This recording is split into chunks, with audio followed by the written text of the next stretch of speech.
Hello, everyone. Welcome to a new episode of the Digital Marketing Podcast. Today, as always, Alex is here with me. Hi, Alex. How are you today? I'm awesome. How about you? Oh, I'm doing great. It's almost Friday. Which means I'm looking forward to a nice weekend here in Miami. But Alex, today we're talking about the topic that nobody talks about, and I think is so important to actually define what is too much SEO, because there is too much optimization when it comes to PPC. There is too much of everything, and I'm sure there is too much of SEO. Like overdoing it at some point is just not going to help you. You need to do the right work with the right timing. So my first question is, how do you set the right expectations with a client, explaining them that you cannot get, but just doing more SEO, you're not going to get to 20,000 clicks a day.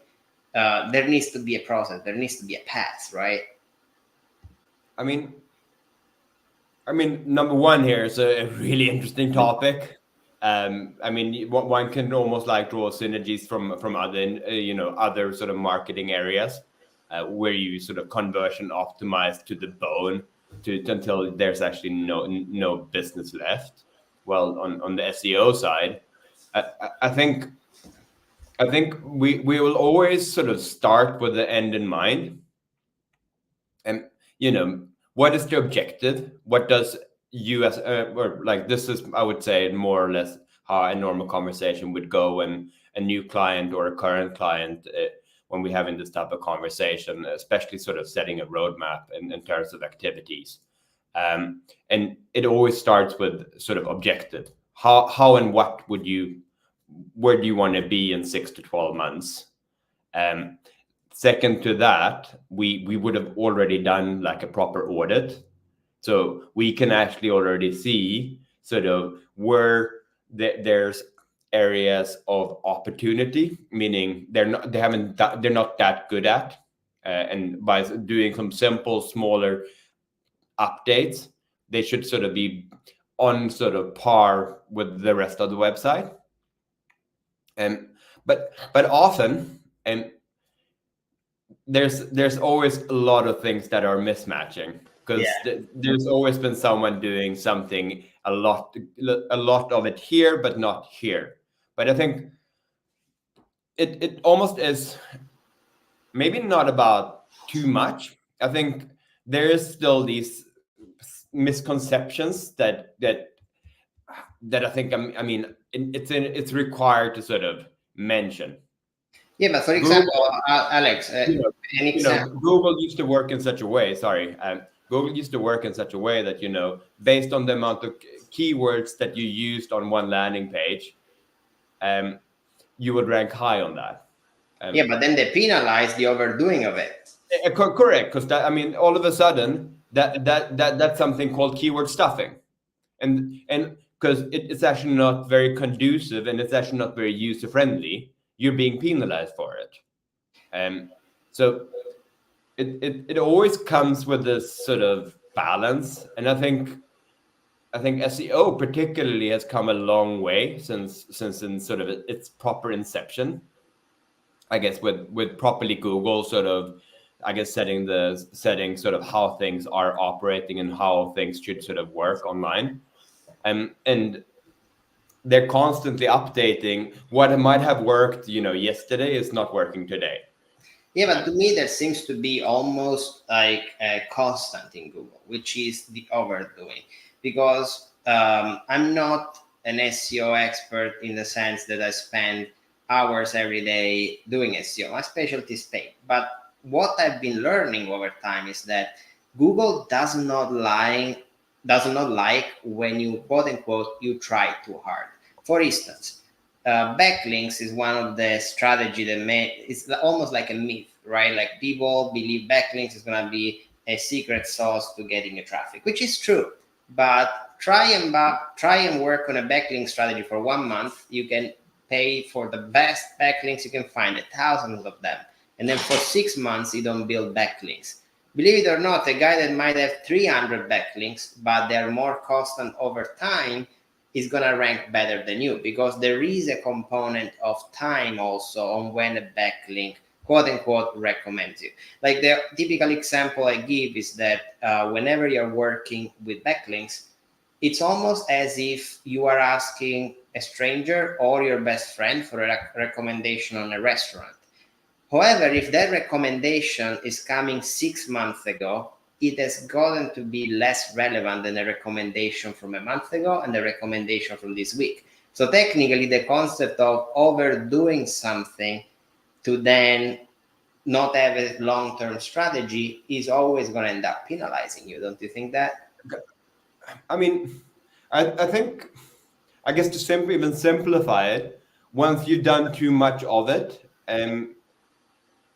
Google almost will sort of clamp down on it. It's like it's a good reminder. About a month ago, Google did its biggest sort of algorithmic sort of search SEO update since the Penguin update in 2012. It's been shocking sort of the internet, and we're still seeing it rolling out, and therefore like it's a bit crazy at the moment. If you're in SEO and if you're a website owner, you need to just sit tight. But for example, the backlinks that you're mentioning is an example. One thing that has been targeted in this is backlinks, because all of a sudden, not all backlinks are treated equally, because it's been put in system to start chasing backlinks of any almost sort, as long as they have a so-called high domain rating, meaning Google sort of deems it as higher quality, and if it points to you, you will be sort of almost deemed a bit better because that website is referring to you. So basically, Alex, what you're saying is that this overdoing does not only has to do with the website doing the SEO, but also to the website, quote unquote, selling the SEO. Because now Google is saying, for some reason, you have a lot of extra links going to an external website, external links. You're basically giving a lot of backlinks. That might not make your opinion very reliable anymore. While if there is a website with a high domain rating with lower backlinks that are given out, now the overdoing is also hitting the people, quote unquote, selling the backlinks. That's exactly it. And I mean, basically, websites have disappeared overnight during this update because they were link farms. They were selling backlinks. And vice versa, those that are receiving, meaning buying these backlinks, were also hit because in the big picture, and now they're starting to sort of look at also what type of backlinks from what type of websites. Are these websites relevant to your business? Yeah. And so again, like it started with keywords, like keyword stuffing is a good example. Now it's almost like backlink stuffing. You're starting to get penalized because of that. But then, I think we're also starting to, the definition of overdoing can also be that, hey, you actually are overwriting the amount of content. You're spending, you have an entire content team. You're not a newspaper, and therefore don't actually need to push out like a couple of landing pages, new landing pages a day. It won't really give you much direct value, besides that it actually will cost you more. Yeah. So there's also the overdue, not necessarily being penalized by Google, but it's actually being penalized by cost of sale. Because ultimately you just add a lot of extra cost to create unnecessary content that is not relevant right here, right now. You could have focused that efforts on maybe something very different. Yeah, and I think part of it is that there is content, of course, that you can do. But as you said, let's say you are, I don't know, a pizzeria, right? There must be a limit to the amount of content that you want to push out, because you can talk about recipes, how to make a pizza, how to do all these kind of things. But eventually, what else do you want to write about, right? So it's also about consistency as well, because I remember when I started my career 14, 15 years ago, everybody used to say, oh, Google likes when you put fresh content on the website. So hence the blogs, right? Everybody started doing blogs. And the magic word was, yeah, 2 blogs a week is a good number. So I kind of feel that number is kind of didn't change, right? If you're able to write 2 good pieces of content per week, relevant to your business, that are not just keyword stuffing, but actually relevant things, you're good. I mean, relevant thing really means you talk to clients every day, Alex. I'm sure you get a lot of questions. I get a lot of questions. What I do, I take note of those questions. Those are my blog topics. Because, now I can tell a client, just go read this article. And maybe that client is going to share that article, right? So now I'm starting to get the result of my SEO, but in a much more organic way. Which now all of a sudden, Rocco, what you just mentioned is that you're actually playing in favor of exactly where I think Google is today, useful content. And I mean, answering what people actually would like to know. And I think also as I think you're sort of onto as well is that, what people want to know sort of almost gradually shifts sort of as time goes. So the question sort of constantly sort of evolves. There's always an everlasting sort of amount of content that you can actually create. But I think also there might also be maybe not precise overdoing, but it might also be the fact of doing the wrong things in the wrong order. And I mean, here we go, like backlinks, for example. And if you don't have your technical things in order, meaning your loading time, there's huge issues with your web vitals, all these things.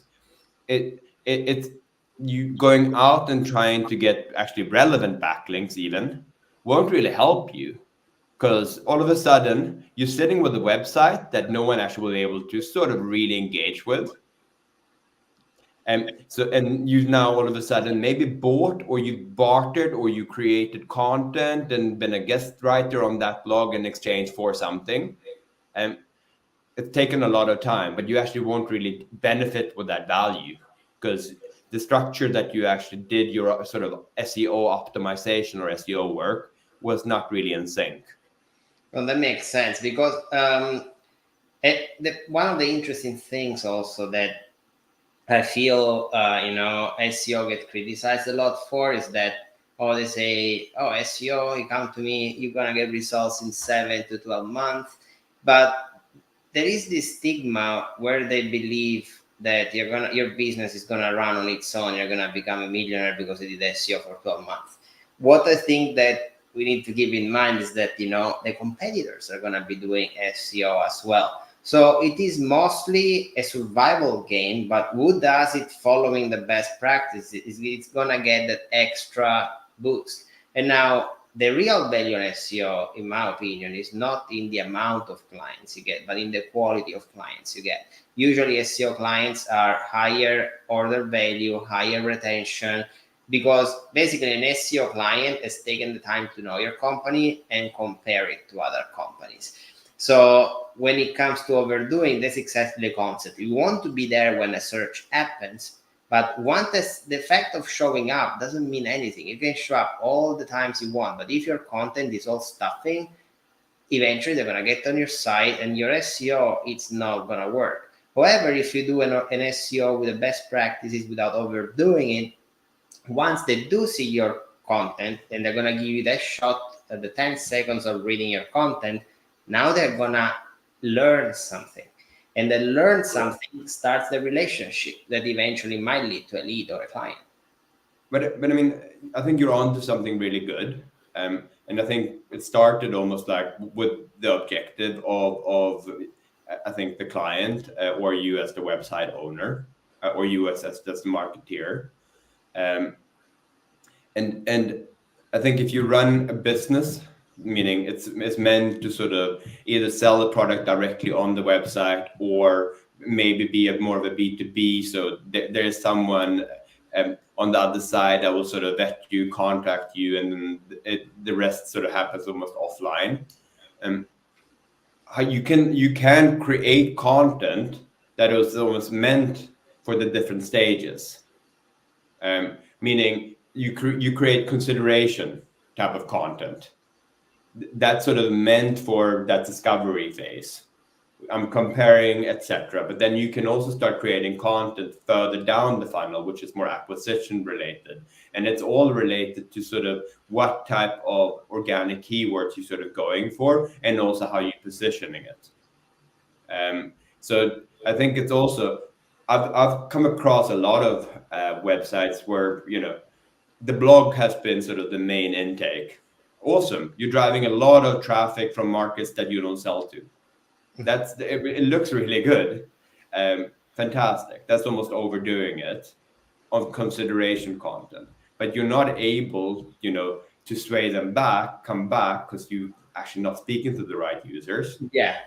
And convert them to actually paying of whatever you're trying to serve them with. No, and that makes sense. It's like a long-term game because, for example, in our industry, right, digital marketing, we have my website as a blog, your website as a blog. I can tell you 95% of the readers of my blog, they're not my target market. They're maybe like probably competition, right? They read the blog because they're looking for an answer to a question. They find it there. But it's actually establishing a relationship, because eventually that competitor might become a potential client. And that's what I think a blog should be used for. So if you create a blog just because you're trying to force that conversion, you already know you're not giving value back. And that's interesting. But Alex, in terms of overdoing, I think part of what I would like your opinion on is on-page SEO, because on-page SEO is where you really can make a mess by overdoing it, because you have ALT tags, meta tags, title tags, headers, descriptions. So, for example, a typical example is I was writing this blog the other day, and the little toggle on my left told me that in my introduction, I didn't use my target keyword. But I was like, it is in the title, it is in the ALT tag, and it is in the third header. I don't want to put it the fourth time, right? So I was like, I don't need to just stuff it in there. And what do you think about the on-page SEO? What is the biggest overdo that you see there?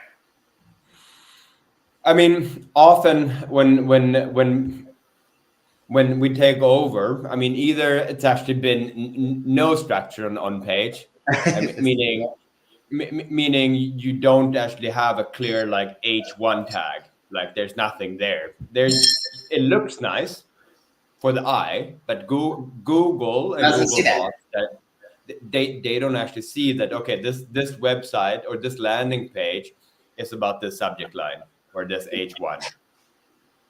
And then they don't have H2s, they don't have H3s, there's no real structure to it, and therefore there's nothing to follow. But the other example is that they only have H1s. So it's almost so people are screaming with H1s. This website, this landing page is about this, which is definitely like I think a misunderstanding around what H1s really is meant to do and how a landing page is supposed to be structured. And Alex, if I may say something, H1s is also something from a psychological standpoint, because I'm very big in psychology, and I hate reading articles because I want to get to the point of the article. So now, if you present to me an article with a title and H1s that summarize the article for me, you got my attention. So in reality, H1s have an SEO purpose, but they have a huge use to capture the user attention, because I read the H1, I understand if I'm on the right page, if there is the content I want, and then I decide whether to read the article or not. So H1 are actually a great summary tool for businesses. But I mean, I think a common denominator in terms of our conversation so far, in terms of I guess overdoing and not overdoing and maybe missing a great opportunity is on page nowadays is it's people. We're writing for humans. We're not writing for search engines. And as you clearly put it, like, okay, the H1 is an amazing opportunity to capture and hook that reader to really sort of maybe read that piece, but also actually navigate to other pieces, other parts of your website. But I mean, one other thing, which I think is also a bit of a misconception, um, in terms of on page, is you should do internal linking, Oh, absolutely. but you shouldn't overdo it. I think like a piece should maybe have maximum somewhere between three, four, of course, depending on length, but maybe somewhere between 4 to 6 maximum. Yeah, that And makes sense. and but I've again come across landing pages that are just again like similar like keyword stuffing, but it's internal linking stuffing. Like every sentence links to somewhere, which actually just makes it annoying to even trying to read. But you're actually also being penalized. So I think in my world, it's very much about writing for the user and positioning it and actually presenting it so it actually makes sense for the user. No, and exactly. Also, Patrice, as you can see here, she agrees with that. About the building relationship, which is also bringing me to Alex. Think about another factor that, in this case, they always underdo, which is external linking. Businesses have a fear of linking to other sources, but my thought is, if somebody is reading a content they find useful on your site, and you are able to provide them the source of a statement, a statistic, an analysis, they're not going to forget about you. They're actually think these guys are providing me more value. So external linking is also very important for SEO, but in the industry, there is a tendency to underdo that part. I mean, I think not if you actually know SEO. I mean, from an SEO best practice point of view, it's actually very important that you sort of build up if you make certain statements with the help of trustworthy external sources, and actually link to it. That actually that really much gives you extra value. But then there are also ways how you should set it up. And of course, you should set it up in such a way that if I click on that link to read further about that topic, it shouldn't be in the same tab. It should open in a new tab. So you don't lose the user. It's such a small little UX tweak that makes or breaks it a bit. But then again, here we also need to be careful because just like with internal linking, you also need to not overdo your external links. Absolutely, I yeah. mean, No, overdo, and that's the funny part, like what is overdo? To me, overdo is when you start seeing too much blue on a page. That's an overdo. So the yeah, number you gave, 3 to 4, that's actually a great benchmark for companies. I would feel like they can kind of use it as a guideline almost. but then you have this other phenomenon, and that has also been done, and that's creating content on page, but creating content that is very similar to content that you already have. Yeah. A- and what actually does end up happening in the real world is that you're starting to cannibalize on something that you might have already done really well. Then instead of merging those two and focusing on the one keyword for one landing page, now you're having two landing pages that in the end of the day will start competing, and Google will actually they won't know which one to rank for. And all And of a sudden, you might actually play yourself off the first position. Um, Alex, about overdoing, right? Here is an interesting question. Let's say you wrote a blog a year ago that You brought it for SEO purposes, creating value, all for the right reasons. Now there is news in the market, news about an update on doing that same thing. Is overdoing creating another article about that, or is a best practice to go back to that article and update that article, providing the updated information with the timestamp? I almost feel from a best practice standpoint, it would be better to go to the older article and updated it. But many people, they write a new article. So I guess the writing the new part is the overdoing, right? Yeah, I mean, the benefit of actually working what is already hopefully being indexed, so meaning Google has acknowledged that it exists and that you sort of are ranked already on Google organically. It actually will just benefit you that you're updating your content to be more relevant. So you're actually doubling up on what you already have.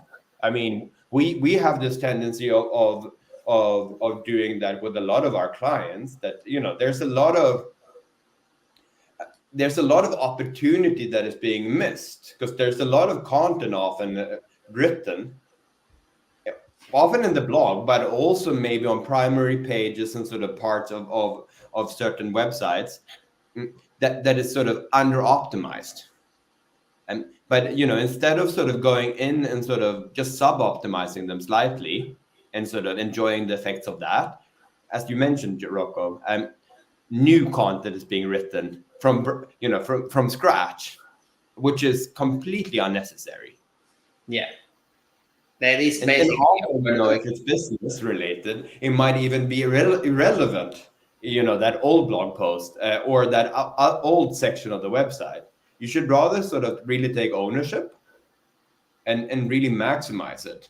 And I think you're starting to get, if you have a good sort of structure to your website and sort of a good sort of, or your cluster of sort of landing pages on how you sort of really build your website, you have a really good sort of okay understanding of that these are the landing pages that I should sort of care about.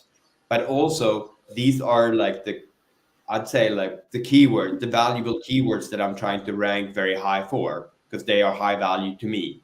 Because I think that also boils it down to, I guess, overdoing. You're trying to overdo on too many keywords because you don't actually know which of the keywords your sort of core user, buyer, consumer actually searches for. That is true. And I mean, like, in general, right, we want to make sure that everything we do is always like common sense. Like, as I tell everybody, common sense is the way to go, right? Now, if I were going back to the article idea, right, if something has changed in the market, what I want to do is I wrote an article to let people know about something, right? So why do I not tell the people that use that article, oh, by the way, here's an update, right? It's common sense. Like, you want to make sure those people, when they go back and read it, or if they ever go back to my site, they can see that update. And usually what I like to do is, if somebody subscribes to a newsletter, I actually let them know I updated an article. That's a great way to get an article getting shared. They're gonna go back to that article. For sure. I mean, that's again, I guess, a foolish, very underutilized opportunity. Because I mean, SEO normally is sort of, I guess, siloed from a lot of other parts of the organization. But there's a lot of sort of value being captured in SEO in terms of like the content creation. But because they're not directly sort of working with, say, with social, and they actually don't sort of really redistribute that content in the formats of say LinkedIn needs to be presented in a certain way, Instagram should be packaged in a certain way so it's engaging packaging or like engaging for the users in the right forum. But you can write one piece and you most likely should be able to at least use that one 10 to 15 times. You just need to, be clever about how you break it up. And, if you do an update, you can do that again. Exactly, another 12 times. By the way, Patrice wanted to thank you for saving her a few hours over the blog part. Of course. I mean, anytime. Just reach out. Just reach out if you need some more time saved. No, and the part that I like is that you were talking about packaging content differently, right? And when I speak to people, I always tell them about the concept of geolocalization, right? But I've had the luck to have lived in many places in the world. And if I'm speaking to somebody from my home country in Italy, I would explain things a certain way. If I speak to somebody from the US in another way, Spain another way, etc., etc., etc. That concept of geolocalization, it could almost be transformed into a concept of social localization. You don't talk to the LinkedIn person the way you would talk to the Facebook person, to the Instagram person, and so on. So actually, the packaging of a content is going to be extremely important, and it is going to be something that is going to help us out get the maximum out of the content. I mean, I like the idea of geolocalization, but I think that an additional sort of, I guess, variable to that, not the split hairs, but it's also the cultural one. You Yeah. know, it's also, what's happening in Spain versus Mexico, and the way that you express and like the cultural sort of values, they're so different, and therefore the way that it's being, how and what you're packaging it with, and how Yeah. you're sort of delivering it. Well, if you're handling it the same way, uh, it won't really work.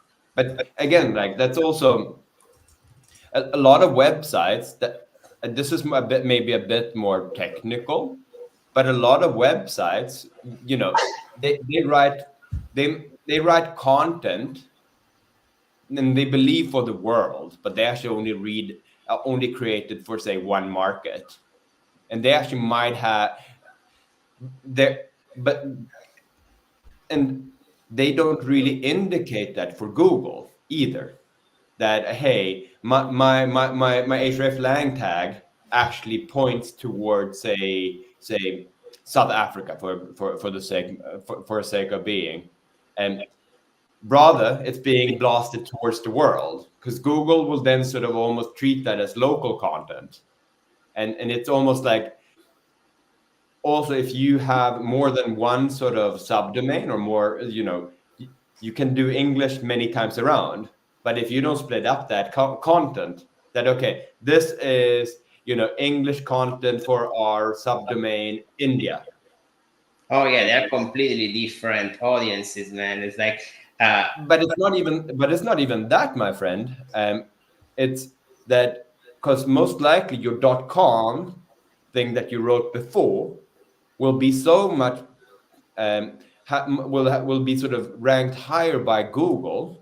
So you will have spent all that time creating Indian content for your Indian subdomain, but it's so close to your .com, and you haven't separated it in the eyes of Google with an hreflang tag, saying that, hey, this is the Indian section of the website.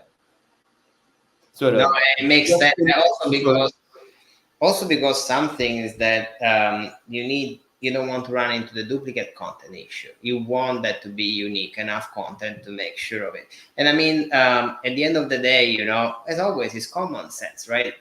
Common sense is, I know that content duplication is not favored, so why copy and paste an article for your Indian content or for your British content? Like, just make sure to customize it. And usually the easiest way, you know what it is, Alex? Use localized case studies or examples. So much easier. It relates more to the audience and it's unique content. That's very easy. I mean, I've had these, odd stories, but an example. But we came in later, but they had a .com domain, but then they also started a domain for Latin America, Oh written yeah. content for the Latin American market in sort of local language, everything like fixed properly. But considering that they had started from scratch with the so-called virgin domain, meaning no history, no like domain rating, in the Google, nothing. Therefore, it takes a long time for content to be indexed. So they've gone through all this efforts to do that. But where did all the traffic end up anyway? To the .com one, because they hadn't done a split of it either.